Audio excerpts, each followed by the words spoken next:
Lapista. Itse asiassa kesken vaalihässäkän lähdinkin Yhdysvaltain ystäväni kanssa Lappiin matkalle. Matkasta oli sovittu jo pitkään ja nyt olemme olleet muutaman päivän täällä Lapin loistavilla hangilla.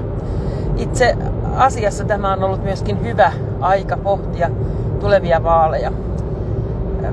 Miksi lähdin ehdolle on ehkä se, joka saattaa kiinnostaa monia. Olenhan kohta jo 65-vuotias ja mietin, että toistakymmentä vuotta Tampereen kaupungin politiikassa ja yksi kausi aluevaltuusto saattaisi riittää. Mutta kuulkaa, ei riitä. Nyt on nimittäin niin, että aluevaltuustoon olen kyllä ehdolla ihan sen vuoksi, että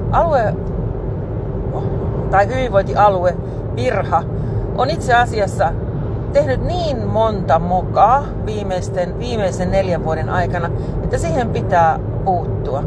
En voi ymmärtää sitä, miten on mahdollista, että ikäihmisten palvelut ovat niin huonolla tolalla. En myöskään ymmärrä niitä väitteitä, jonka mukaan ne olisivat paremmin tai hyvällä tolalla.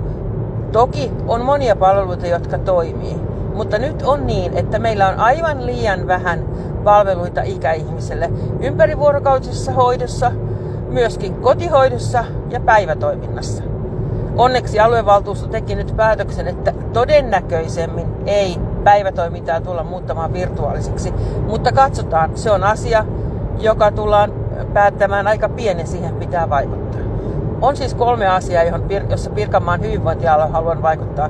Pitää päästä perusterveydenhuoltoon 2 viikossa. Ikäihmisille pitää olla riittävästi palveluita. Ja samoin mielenterveys- ja päihdepalvelut ovat tärkeitä. Tampereella puhutaan paljon katujen levottomuudesta. Ja yksi tärkeä syy on siihen, että meillä ei ole riittävästi kunnollista päihdehoitoa.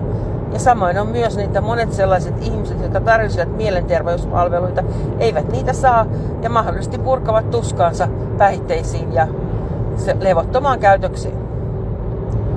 No, Tampereen kaupunginvaltuustoon olen mielelläni ehdolla, sillä Tamperehan on aika hyvä kaupunki monien muidenkin kuin meidän mielestä, mutta toki Tampereellakin on paljon tehtävää.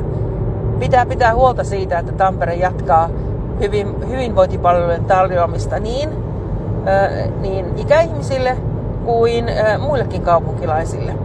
Mutta näistä puhun sitten myöhemmin. Aion jatkossa säännöllisesti tehdä tällaisia live-lähetyksiä tänne Facebookiin. Voitte lähettää minulle vaikka kysymyksiä etukäteen tai kommentoida tähän live-lähetykseen.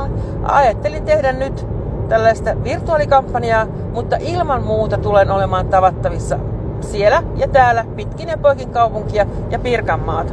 Mutta tapaamisiin.